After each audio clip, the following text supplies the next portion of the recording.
Sorry پڑھ کے بھی سنائیں گے، لیکن یہ پڑھ کے سنانا کافی نہیں ہوگا، بلکہ یعلمہم، نبی ان کو سکھائیں گے بھی. یہاں سے وہ مسئلہ تو حل ہو گیا. لوگ کہتے ہیں میں خود قرآن سمجھتا ہوں، مجھے کسی تفسیر کی ضرورت نہیں ہے. ارے بھائی، صحابہ خود نہیں سمجھ سکتے تھے، ان کو تو نبی نے سمجھایا ہے، تو تم کیسے خود سے سمجھ سکتے ہو؟ نبی نے صحابہ کو سمجھایا، صحابہ نے تابعین کو سمجھایا، تابعین نے تبع تابعین کو سمجھایا، تبع تابعین نے اپنے شاگردوں کو. تو کنٹینیو یہ سلسلہ تواتر کے ساتھ آج تک چلا آ رہا ہے. اگر کوئی کہتا ہے تفسیر میں میرا کوئی استاذ نہیں ہے تو اس کی تفسیر معتبر نہیں ہے.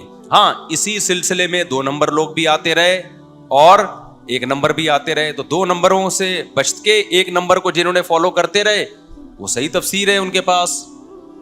جنہوں نے 2 نمبروں کو فالو کیا وہ بھی گمراہ ہوئے، اور جنہوں نے کسی کو بھی فالو نہیں کیا، کہا کہ ہم خود سمجھیں گے، وہ بھی گمراہ ہو گئے. میں ایک مثال دیتا ہوں نا ڈاکٹر کی. آپ نے علاج خود سے کرنا شروع کیا تو بھی برباد، غلط ڈاکٹر کے پاس چلے گئے تو بھی برباد، صحیح ڈاکٹر کے پاس گئے تو پھر کیا ہوگے؟ کامیاب ہو گئے. تو جو نبی کے سلسلے سے ڈسکنیکٹ ہوگا نا، اور وہ کہے گا کہ میرا کوئی استاذ نہیں ہے، یا استاذ تو ہے لیکن اس استاذ کا کوئی استاذ نہیں ہے، یا استاذ کا استاذ تو ہے آگے استاذ نہیں ہے، کہیں بھی یہ سلسلہ ڈسکنیکٹ ہوا تو سمجھو کہ گمراہی شروع. یہ معتبر علم نہیں ہے. معتبر علم جو صدیوں سے تواتر کے ساتھ سینہ بسینہ چلا آ رہا ہے.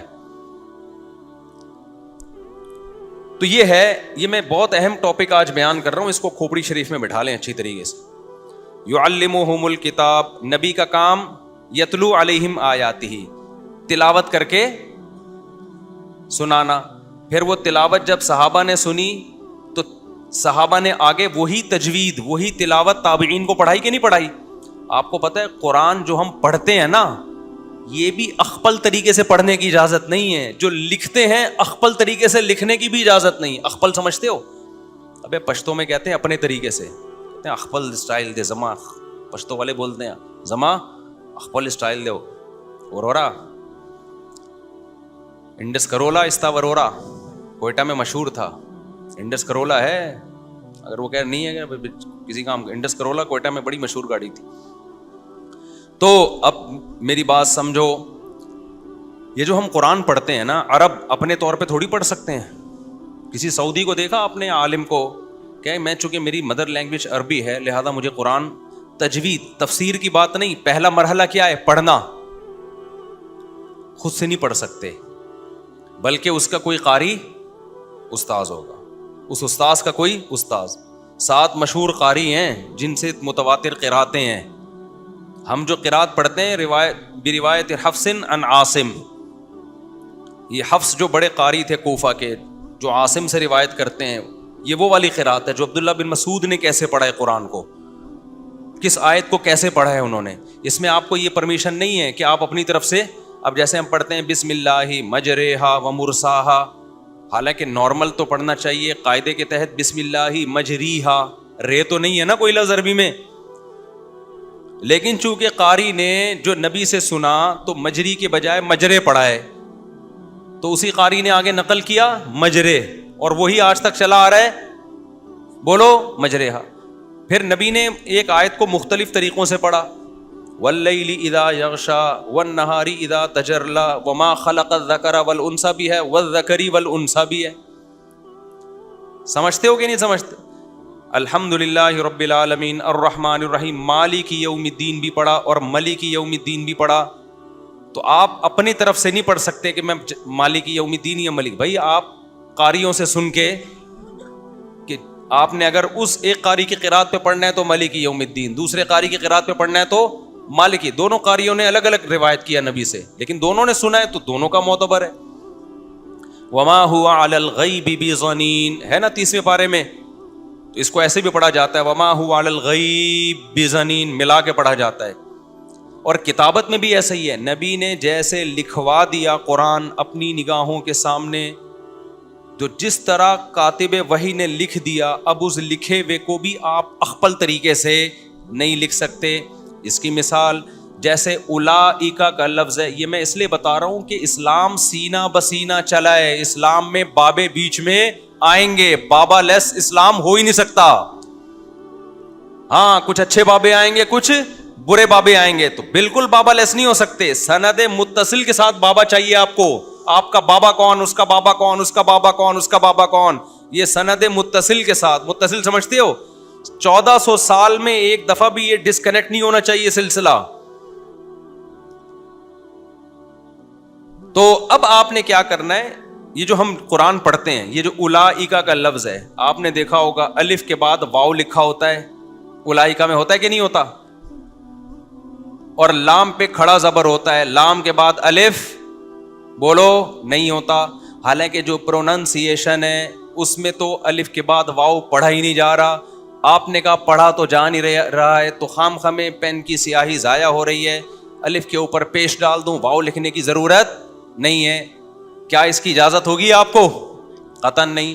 آپ ویسے عربی میں کوئی خط لکھ رہے ہو تو وہ واو نہ لکھو. آپ قرآن لکھ رہے ہو تو آپ کو لکھنا پڑے گا. کیوں؟ کاتب وحی سے جو کتابت منقول ہے, جو ریٹن فارم میں قرآن آیا ہے, ریٹن فارم میں اسی طرح آیا ہے, اس میں آپ کو چینجنگ کی اجازت نہیں ہے. 30ویں پارے میں ہے نا, اقرأ بسم ربک الذی خلق, اس میں آخری آیت سے پہلے کیا ہے؟ لئن لم ينتهِ لنصفعا بالناصیہ, ہے کہ نہیں؟ اب دیکھو یہ جو لفظ ہے نا لنصفعا, اس کا مطلب ہے ہم اس کو پیشانی سے پکڑیں گے. جو عربی گرامر میرے لیکچر جنہوں نے تفسیر کے سنے ہیں ان کو یہ سمجھنے میں مزہ آئے گا. لنصفعن یہ لام تاکید کے لیے, نصفعن کا معنی پکڑیں گے ہم, بالناصیہ پیشانی سے. اللہ نافرمان کو دھمکی دینا ہم اس کو پیشانی کے بالوں سے پکڑیں گے. اب نصفعن میں اصل میں ہونا چاہیے عین نون زبر عن. کیا ہونا چاہیے؟ بولتا کیوں نہیں؟ عین نون زبر عن ہونا چاہیے. قاعدے اور ضابطے کی روح سے ایسا ہونا چاہیے. جیسے میں کہتا ہوں لنضربن, میں ضرور بھی ضرور ماروں گا, تو لنضربن کے بعد با کے بعد الف کبھی بھی نہیں آتا. ہمیشہ کیا آتا ہے؟ الف آئے گا اسم میں, ناؤن میں, سینٹینس اور فعل میں نہیں آتا. لنصفعن تو سینٹینس ہے نا, میں پکڑوں گا, آئی ول ڈو, میں یہ کام کروں گا. سمجھتے ہو کہ نہیں سمجھتے؟ یہ تو سینٹینس ہے. تو سینٹینس میں الف نہیں آتا, جس کو ہم دو زبر کہتے ہیں. جیسے کتابن لکھوں گا نا میں, کتابن, کتابن میں کیا لکھوں گا؟ با کے بعد الف ڈال دوں گا, با نون زبر بن نہیں لکھوں گا. لیکن جو فعل ہے نا سینٹینس, اس میں الف نہیں ہوتا, یعنی یہ نون نون نون باقاعدہ لکھا جاتا ہے. لیکن کمال کی بات یہ ہے کہ پورے قرآن میں اس جگہ یہ قاعدہ ٹوٹ رہا ہے یہ فعل, لیکن لنصفعن میں عین کے بعد نون کے بجائے کیا ہے؟ الف. اب کسی بھی عربی دان سے پوچھیں جس کو عربی گرامر آتی ہو, عربی رسم الخط, وہ کہے گا رسم الخط کے لحاظ سے یہ بالکل غلط ہے, یہ غلط ہے. لیکن کوئی اس غلط کو صحیح کر سکتا ہے؟ کیوں؟ یہ غلط ہی صحیح ہے. صحیح ہے نا؟ وجہ کیا ہے؟ ہمارے نبی صلی اللہ علیہ وسلم نے جب یہ آیت کاتب وحی سے کہا لکھو, تو لنصفعن, کیونکہ الف کو بھی اسی طرح پڑھا جاتا ہے اور نون کو بھی اسی طرح پڑھا جاتا ہے, تو کاتب وحی نے اس کا خیال نہیں کیا. انہوں نے دیکھا کہ جو آواز آ رہی ہے نا, جو سننے میں آ رہا ہے, سننے میں وہی آ رہا ہے جو عین دو زبر عن والا آواز ہوتی ہے, تو انہوں نے الف لگا دیا آگے سے. یہ اللہ نے کروایا کاتب وحی سے. کیوں کروایا؟ تاکہ پتہ چل جائے کہ جو نبی کے وقت میں ہو گیا نا, نون کے بجائے الف ڈل گیا, قیامت تک اس الف کو کوئی گرامر کے قاعدہ استعمال کر کے چینج نہیں کر سکا. تاکہ لوگوں کو یقین آ جائے ایسی خاندانی حفاظت دنیا میں کسی کتاب کی نہیں ہوئی ہے, کہ کتابت کی بھی حفاظت کی اللہ نے. یہ جو ہم کہتے ہیں سورہ توبہ کے شروع میں بسم اللہ نہیں پڑھی جاتی ہے, نہیں لکھی ہوئی نا بسم اللہ, اس کی بہت ساری حکمتیں بیان کی جاتی ہیں. اس میں جنگ و جدال ہے, اس میں جہاد ہے, اس میں یہ ہے, یہ سب حکمتیں ہیں. اصل وجہ یہ نہیں ہے. اصل وجہ یہ ہے کہ سورہ انفال نازل ہوئی, اس کے بعد سورہ توبہ نبی نے حکم دیا کہ سورہ انفال کے بعد رکھو, صحابی کو حکم دیا. تو صحابی کہتے ہیں صحابی کنفیوز تھے کہ یہ سورہ انفال ہی کا حصہ ہے یا الگ صورت ہے. صحابی اس وقت تک ان کو کنفرم نہیں تھا, تو انہوں نے بیچ میں بسم اللہ نہیں لکھی کہ بھائی اگر الگ صورت ہوگی تو لکھ دوں گا, الگ صورت نہیں ہے تو اسی کا حصہ ہے, بس وہ نہیں لکھی تو آج تک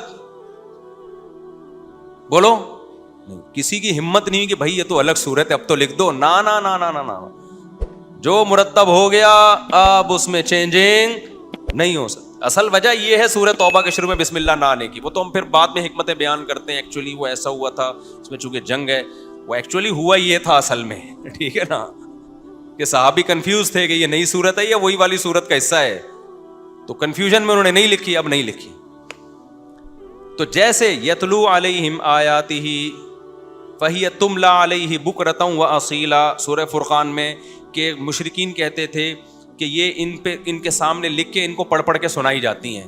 قرآن جو ہے نا نبی کے سامنے لکھا جاتا تھا نا, جب نازل ہوتا تھا تو نبی تو لکھنا پڑھنا نہیں جانتے تھے, جب نازل ہوتا کاتب بھائی لکھتے, پھر ہم کہتے ہیں نا املا کرانا, یاد ہے بچپن میں اسکولوں میں, اب تو ساری ٹرمز ہی چینج ہو گئی ہیں, اب تو املا کراتے بھی نہیں, اب تو سوائے کیلے کے رنگ بھرنے اور سیب کے رنگ بھرنے کے علاوہ بچوں کا ایسا برباد ہو رہے ہیں نا بچے اسکول میں, بچوں کو اسکول سے نکال کے گھر میں پڑھاؤ کامیاب ہو. میرے جو بھانجے کی شادی ہوئی ہے نا ابھی 21 سال میں, ہونی تو 18 سال میں تھی, 3 سال لڑکی والوں کی وجہ سے لیٹ ہوا ہے وہ. آج مجھے کوئی کہہ رہا ہے یار آپ لوگ اتنی کم عمری میں 21 سال میں بچوں کی شادیاں کر دیتے ہو, کیا کر رہے ہو؟ میں نے کہا بہت لیٹ ہو رہی ہے. میں توبہ استغفار کر رہا ہوں, جس کی بیچارے کی 18 میں ہونی چاہیے تھی, 2 دانت کا ہو گیا تھا 18 میں. وہ ہم اللہ پہ اس معاملے میں توکل کرنے والے, اللہ توفیق دیتا ہے ہمیں توکل کی. یہ آپ لوگوں کے مسائل ہیں, بچہ اتنا کمائے گا, یہ اللہ کا شکر ہے, اس عذاب سے اللہ نے ہمیں بچا لیا. تبھی اللہ نے ہمیں خوشیاں بھی دی ہیں, ہمیں اولادیں بھی دی ہیں, پوتے بھی دیے, نواسے بھی دیے. پوتے تو ابھی میرے نہیں ہوئے, نواسے ہو گئے, نواسی ہو گئی ہے, پوتے بھی ابھی. بچے میرا وہ ہے نا, وہ چھوٹا ہے نا, کیا کریں, وہ بڑھ ہی نہیں رہا, وہ بڑا ہی نہیں ہو رہا. ابھی 11 سال کا ہوا ہے تو اس کو کس طرح سے میں 18 پہ لے کے جاؤں. تو اللہ پہ اعتماد کرو شادی بیاہ کے معاملے میں, بچوں کے معاملے میں. اللہ خوشیاں دے گا, چہروں پہ رونق دے گا, سمجھتے ہو. اور اس معاملے میں یہ کام دنیا میں لوگوں کے تانے سنے بغیر ہو ہی نہیں سکتا. اپنی بچی کی شادی کرو گے تو صلواتیں سننے کو ملیں گی, ابھی بچی اتنی بالغ ہوئی تھی شادی کر دی. بیٹے کی کرو گے لوگ تانے دیں گے, اپنی کرو گے تو تانے ملیں گے. لیکن کسی کی مت سنو, دے دنادن کرتے جاؤ. اور یہ جو فیملی پلاننگ والے کہتے ہیں نا 30 کروڑ آبادی ہو جائے گی, 40 کروڑ بھی ہو جائے نا, پاکستان میں نہ اسپیس کی کمی ہے نہ وسائل کی کمی ہے. یہ جو پاکستان بچا ہوا ہے آبادی کی وجہ سے بچا ہوا ہے. یہ اتنے لوگ ہمارے بیرون ملک جا کے ڈالر بھیج رہے ہیں, یہ آبادی نہ ہوتی تو مر چکے ہوتے ہم لوگ, سمجھتے ہو. آبادی ہوگی تو کھانے کو کچھ تھوڑا سا مل جائے گا. ابھی یہ میرے جو اتنے سارے بچے ماشاء اللہ, اللہ برکت دے, تو یہ بڑے بھی تو ہوں گے, کیا خیال ہے. اتنے رہیں گے, پھر مسئلہ ہے کہ کھلائے جا رہے ہو, کما رہے نہیں ہو, تو یہ بھی تو بڑے ہو کر ہاتھ بٹائیں گے نا, یہ بھی تو بڑے ہو کر ہاتھ بٹاتے چلے جائیں گے. تو یہ فیملی پلاننگ والے یہ بتاتے ہیں کہ بچہ کھاتا ہے, یہ نہیں بتاتے کہ 2 ہاتھ اور 2 ٹانگیں لے کے پیدا ہوتا ہے, کمانے کی صلاحیت بھی ہوتی ہے اس میں. تو پاکستان میں اسپیس کی, ایک بلوچستان ہی اتنا بڑا ہے نا, پوری آبادی بڑے آرام سے بلوچستان اکیلے میں آ سکتی ہے. یہ ایک ڈاکٹر صاحب بیان کرو 30 کروڑ کی آبادی ہونے والی ہے, 40 کروڑ کی, تو لوگ دیکھو کروڑ کی آبادی. او بھائی اسپیس کتنی ہے, پاکستان نقشے میں نہ دیکھا کرو, نقشے میں تو اتنا سا ہے. لوگ دیکھ رہے ہوتے ہیں یار اتنا سا نقشے میں 30 کروڑ کہاں کھپائیں گے. ابے جب چل کے دیکھو گے پتا چلے گا بھائی اتنا سا نہیں ہے. یہاں سے حیدرآباد جاؤ خالی, حیدرآباد تک کی زمین خالی, برساتی مینڈکوں کی طرح بھی بچے پیدا کرو گے نا تو حیدرآباد تک بھی بھرنے والا نہیں ہے. اتنی یہ پاگل ہے, یہ ان کے نظریات سے ڈسے ہوئے لوگ ہیں. ان کی جب غلام قوم ہوتی ہے نا تو وہ غلاموں کی طرح سوچتی ہے, اس کی اپنی کوئی تھنکنگ نہیں ہوتی. ہم شکر ہے اسلام کو فالو کرتے ہیں, عملی طور پر جتنا ہم کوشش کرتے ہیں, میں نہیں دعویٰ کر رہا کوئی 100%, کوشش تو 100% ہی کی ہوتی ہے نا, نظریات تو ٹھیک ہے نا ہمارے, اس لیے اللہ نے ہمیں ان عذابوں سے بچایا. تو اللہ تو ہے ہی نہیں ان کی ڈکشنری میں, پاس سب کچھ ہے بیچاروں کے پاس, خوشی نہیں ہے, کیونکہ ہر وقت جیب جیب جیب پیسہ, جیب پیسہ. بچہ پیدا ہو گیا تو ایکچولی کر کے اسکولوں کی فیسیں, فلانا فیسیں, ڈمکانی فیسیں. اور میں 2 بچے والوں کی عذاب اور ٹینشنیں دیکھ رہا ہوں. اتنے مہنگے اسکولوں میں پڑھا کے کہتے ہیں یار ہم نے لاکھوں روپے خرچ کر کے اپنا باغی بنا دیا. تو پیسے یا پڑھاؤ نہیں ہے, ٹماٹر بیچے گا, ختم, کوئی مسئلہ نہیں ہے. مرے گا وہ بھی جو کروڑوں روپے کماتا ہے, مرے گا وہ بھی جو ٹماٹر بیچتا ہے. آج ایک بے روزگار آیا, کرنے کو کچھ کام ہی نہیں ہے. میں نے کہا میں بہترین کام ہے میرے پاس, آپ کو میں بہترین کام بتاتا ہوں. کہہ رہے بے روزگاری, کرنے کو کچھ نہیں ہے, یہ ہو رہا ہے. میں نے کہا بھائی تو میرے پاس آیا نا, ریڈی دلاتا ہوں, ٹماٹر لگا, اس پہ موت آ رہی ہے. پہنچنا کہاں چاہتے ہیں, امیزون کے ذریعے ایک دم وہاں پہنچنا چاہتے ہیں. تو ایک بندہ پہنچ گیا اور اس کا بھی دماغ خراب ہو گیا, ٹھیک ہے نا, سٹیا گیا ہے وہ بھی, ٹھیک ہے. تو تم بھی وہاں پہنچو گے, شکر کرو نہیں پہنچے وہاں پہ, ورنہ اسی جیسے ہو جاؤ گے. 100 دفعہ پناہ مانگا کرو, اللہ اس جیسا نہ بنا دینا مجھے.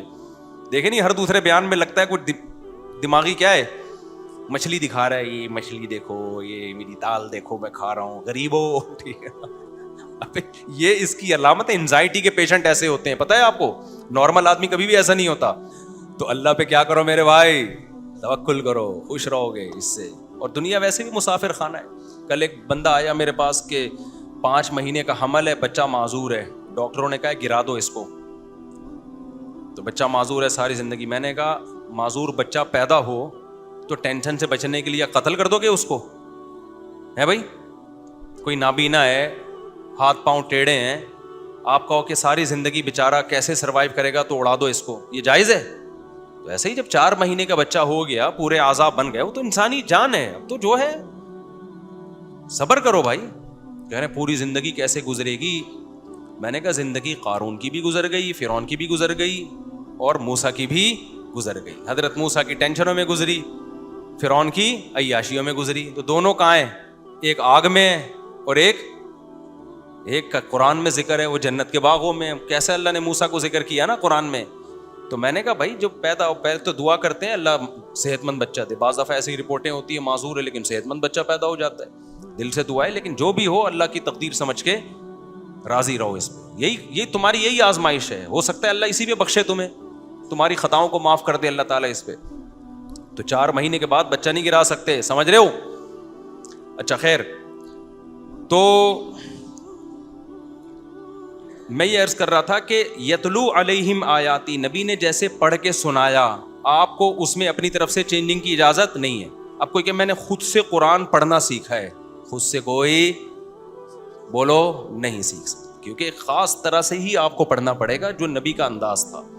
اسی طرح یعلمہم, قرآن کہتا ہے سکھائیں گے بھی قرآن, نبی سکھائیں گے بھی کون؟ یعنی اس کا مفہوم بھی نبی بتائیں گے. تیسرے نمبر پہ یعلمہم الکتاب والحکمہ, حکمت کی باتیں بھی سکھائیں گے جن کو حدیث کہا جاتا ہے. وہ بھی پڑھائیں گے نہیں بلکہ سکھائیں گے. سکھانا الگ ہے, پڑھانے کا مطلب پتہ ہے کیا ہوتا ہے؟ حدیث کی کتاب پکڑا دی, پڑھتے رہو بیٹھ کے. سکھانا یہ نہیں ہوتا. سکھانا ہوتا ہے پریکٹیکل لائف میں اس کو لانا. سکھانا یعلم کے الفاظ ہیں, تعلیم, وہ تعلیم الگ چیز ہے. تبھی کبھی ایک حدیث کو دیکھ کے کبھی فیصلہ نہیں کیا جاتا, کیونکہ تعلیم کا مطلب ہوتا ہے ایک بات کی ایکسپلینیشن آگے آ رہی ہے, اس کی ایکسپلینیشن ادھر آ رہی ہے, تبھی ساری حدیثوں کو سامنے رکھ کر حدیث کا مطلب بیان کیا جاتا ہے. کبھی بھی ایک حدیث کو دیکھ کے فیصلہ نہیں کیا جائے گا. سمجھتے ہو کہ نہیں سمجھتے؟ یہ تصوف میں جو میں نے بات کی ہے نا, تو پیر کے بارے میں یہ تصور رکھنا کہ اس کو ہر وقت ہماری ہر چیز کا پتہ چلتا ہے, یہ غلط ہے. پیر جب کسی کو خلافت دیتا ہے تو پیر کا غالب گمان یہ ہوتا ہے کہ یہ نیک ہے, قرائن سے اندازہ ہوتا ہے اس کو, اور اس کو اللہ نے ایک خاص فراست بھی دی ہوتی ہے. لیکن اس میں پیر سے غلطی کا امکان ہوتا ہے, کیونکہ ہے وہ بہرحال انسان. لہذا کسی کو خلافت ملی اور آپ نے دیکھا یہ تو کبیرہ گناہ کا مرتکب ہے, تو آپ چھوڑ دیں اس سے تعلق. یہ نہ دیکھیں اتنے بڑے حضرت جی نے اس کو خلافت دی, بولے بھائی حضرت جی سے غلطی ہو گئی, ہمیں پتا ہے یہ تو بندہ ہی 2 نمبر ہے, یہ تو زنا کرتا ہے, یہ تو چوری کرتا ہے. کیونکہ ایسے ہوتے ہیں لوگ, پیر کو بے وقوف بنا دیا, پیر سمجھے بہت نیک ہے. تو انسان ہے نا پیر بھی, لیکن اکثر اس میں مسٹیک, جو صحیح پیر ہے اکثر ان سے مسٹیک ہوتی نہیں ہے, لیکن ہو سکتی ہے. تو یہ کوئی عالم الغیب والا معاملہ نہیں ہے. سمجھتے ہو گے نہیں سمجھتے؟